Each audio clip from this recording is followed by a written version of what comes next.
¿Cómo evaluamos un sistema de recomendaciones? Tenemos que encontrar una métrica, ¿no? Esto es algo en lo cual me voy a detener brevemente, porque hay algunas cosas bastante oscuras y difíciles de entender acá. Lo primero que quiero aclarar es que es súper difícil evaluar un sistema de recomendaciones. Pero para explicar eso, primero empecemos por ver estas posibles métricas y después vamos a ver por qué es difícil aplicarlas. Imaginemos que tenemos un montón de calificaciones que hicieron los usuarios sobre las películas.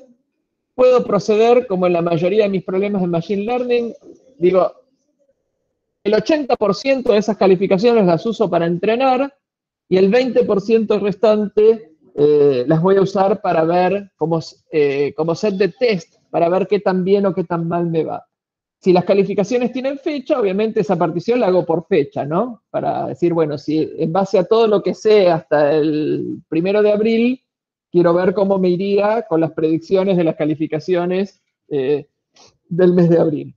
Entonces, ¿qué hago? Bueno, para todo el set de test le digo al algoritmo que arme sus predicciones y como yo conozco el valor real de esas calificaciones, que de nuevo pueden ser números de 1 a 5, pueden ser ceros y unos, tranquilamente, puedo calcular el error cuadrático medio como una posible media, como una posible métrica de error, ¿sí? Simplemente calculo eso y los sistemas de recomendación que me den un error menor se supone que son mejores que los que me dan peor. Otras posibles métricas son estas que están acá, el Mean Reciprocal Rank, que tienen que ver, algunas cosas vimos se quedó frisada mi imagen ahí, o el Mean Average Precision. Una muy popular es esta que está acá, este DSG, que yo voy ahora a dejar de presentar para explicar qué es el DSG. Voy a presentar de nuevo, pero ahora voy a presentar otro tab. Este es el momento en que ustedes se agarran la cabeza y dicen, oh no, va a ser dibujitos, ¿no? Es el momento en que no se entiende nada, ¿no? Acá viene otra vez con su pizarra electrónica, en donde es absolutamente imposible entender algo. Entonces vamos a explicar esta métrica de DSG. Miren qué bien que escribí DSG. Un golazo. ¿Cuál es el problema del RMC? Dirán ustedes, ¿por qué necesito yo otra métrica? El problema del RMC es que lo único que tiene en cuenta es la estimación de la calificación, ¿sí? Yo digo, para esta película, este usuario estimo 4,3, para este estimo 3,2, para este estimo 5, pero en definitiva, lo que yo tengo que hacer al usuario es recomendarle una cierta cantidad de películas. No le puedo tirar 1.000.000 de películas y decirles, bueno, fíjate, estas son las estimaciones que yo hice para este 1.000.000 de películas, vos elegí las que quieras ver. La clave, ¿cuál es? Que yo voy a ordenar las películas que el usuario no vio por esa estimación. Y le voy a recomendar, no sé, el top 10 o el top 20, ¿sí? Es lo que hace Netflix, que es lo que hacen todos, ¿sí? La cantidad de recomendaciones que yo veo es un número acotado. En definitiva, lo que me importa es que el orden en que yo ordeno las cosas que no vio el usuario sea correcto y no el número, ¿sí? Si el número es 23 millones, pero al usuario le gusta, tiene que estar primera y no me importa cuáles son los números. Lo único que me interesa es cuáles son los 10 resultados que más le van a interesar al usuario. Entonces, esta métrica, las métricas de DSG y otras tienen que ver con poder comparar recomendaciones cuando yo las ordeno, ¿sí? Entonces, supongamos que tenemos acá ordenadas las calificaciones, ¿sí? Yo digo la película 1, vamos a llamar M1 de Movie 1, Movie 2, Movie 3 y Movie 4, y vamos a poner Movie 5. ¿Cómo ordeno esto? Esto lo ordeno en base a la estimación que hace el algoritmo, ¿sí? Uso, por ejemplo, filtrado colaborativo, y si filtrado colaborativo me estimó, no sé, 5 para esta, me estimó 4.21 para esta, 4.19, y suponiendo que estas son las más altas, ¿no? las ordeno, no sé, esto es 4.18, no sé, y esto es 4.18 o algo así.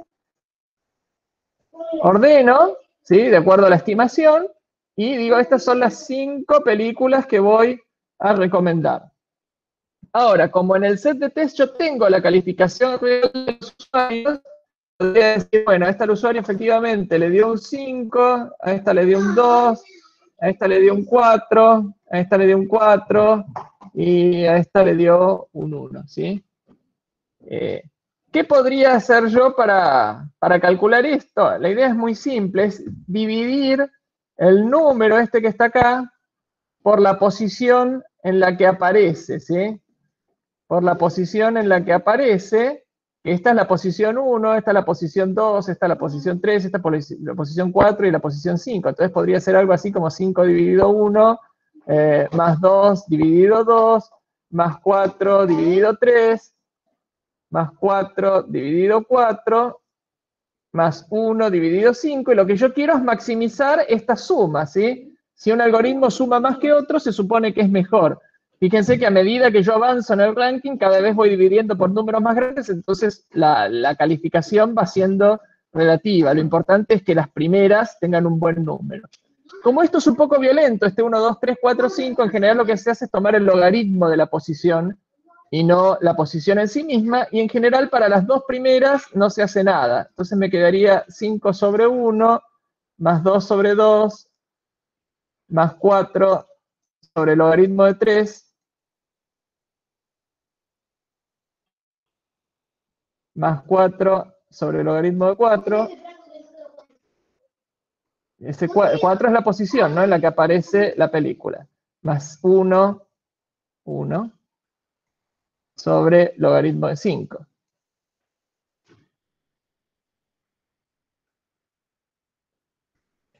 Y ahora yo podría decidir, esto es lo que se llama DSG, ¿sí? Esta métrica se llama DSG y yo podría ordenar, no, el logaritmo en base 10 es suficiente. Podría ordenar, si quiero comparar dos algoritmos de recomendación, puedo ver cuál me da mayor DSG. Pero en general lo que se hace es normalizar esto, llevándolo a lo que se llama NDSG, de Normalized Discounted Cumulative Gain, ¿sí?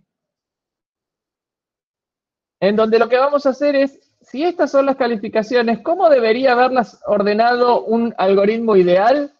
Bueno, si el usuario esta le puso 5, el orden ideal era M1, M3, M4, M2 y M5. Entonces, para este orden ideal, yo tendría 5 sobre 1 más, ¿cuál era ahora? M3, 4 sobre 2, más 4 dividido el logaritmo de 3, más 2 sobre el logaritmo de 4,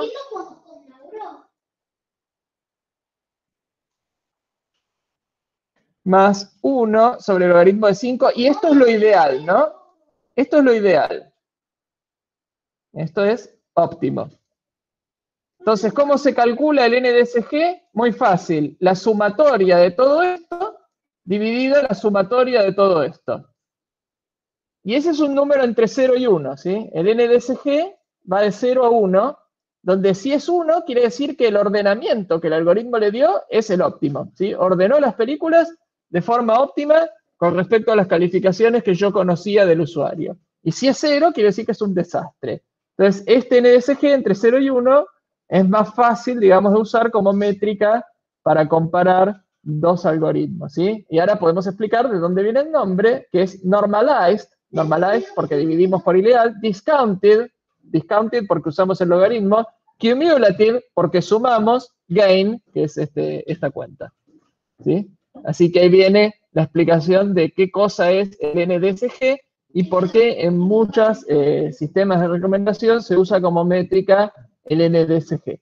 No es que el RMC no se use, pero también se puede usar, lo he visto en muchos lugares, pero el NDSG hoy en día es una métrica muy popular. ¿Se entendió esta parte, la explicación de qué es NDSG?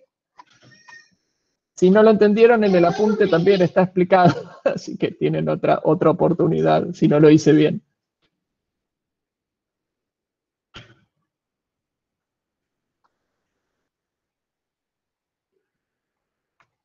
¿Se entendió esta idea, gente?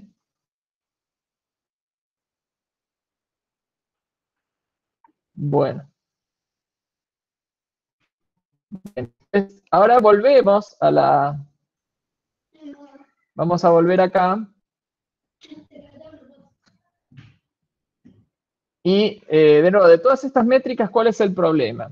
Yo les voy a contar cuál es el problema con con algo que creo yo que es escalofriante, o al menos a mí me resulta escalofriante para que entiendan cuál es el problema. Acuérdense que habíamos hecho, ¿no? Habíamos separado en un set de entrenamiento y un set de test, y habíamos dicho, bueno, voy a evaluar el algoritmo de recomendación en base a qué tan bien predice las cosas que están en el set de test.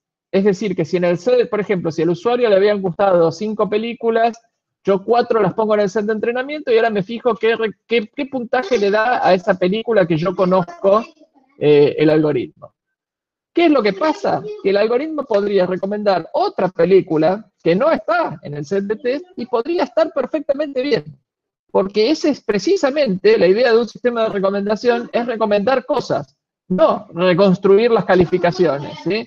O sea, un algoritmo que me recomienda cosas que no están en el set de test, no es que le erró a todo, a lo mejor es buenísimo. Simplemente yo al hacer esa separación arbitraria supuse que mi forma de evaluar un algoritmo es como si el universo de cosas posibles a recomendar fuera fijo, ¿sí? Como si todos los usuarios hubieran calificado todas las películas. Esa es la suposición que estamos haciendo cuando dividimos en train y test y usamos alguna métrica. Y eso nunca es cierto, porque casualmente si tuviéramos eso no necesitaríamos un sistema de recomendación, ¿no? Si todos los usuarios hubieran calificado todos los ítems. En definitiva, es súper peligroso esto porque a veces un sistema puede ser buenísimo y la métrica puede no dar tan bien, y pone, digamos, un manto de dudas sobre la forma en que hay que evaluar los sistemas de recomendación.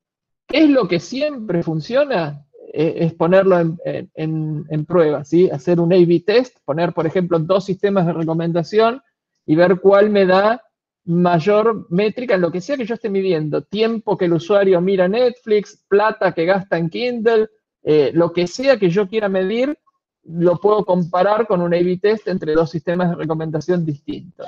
Si tengo ese A/B test del sistema ya en producción con la verdadera métrica que yo quiero medir, porque nadie mide el RMC, ¿sí? El RMC no es plata, el RMC no es nada, es un número.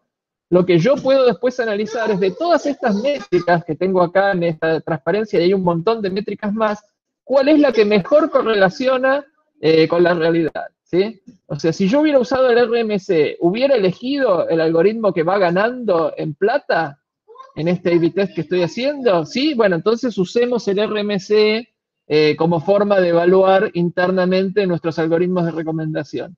Si el RMC no se correlaciona bien, pero el DSG sí, entonces usemos DSG, ¿sí? Eso es lo que en definitiva hay que encontrar en el mundo real, hay que encontrar esa correlación entre la métrica del negocio y la métrica que usamos como métrica de Machine Learning.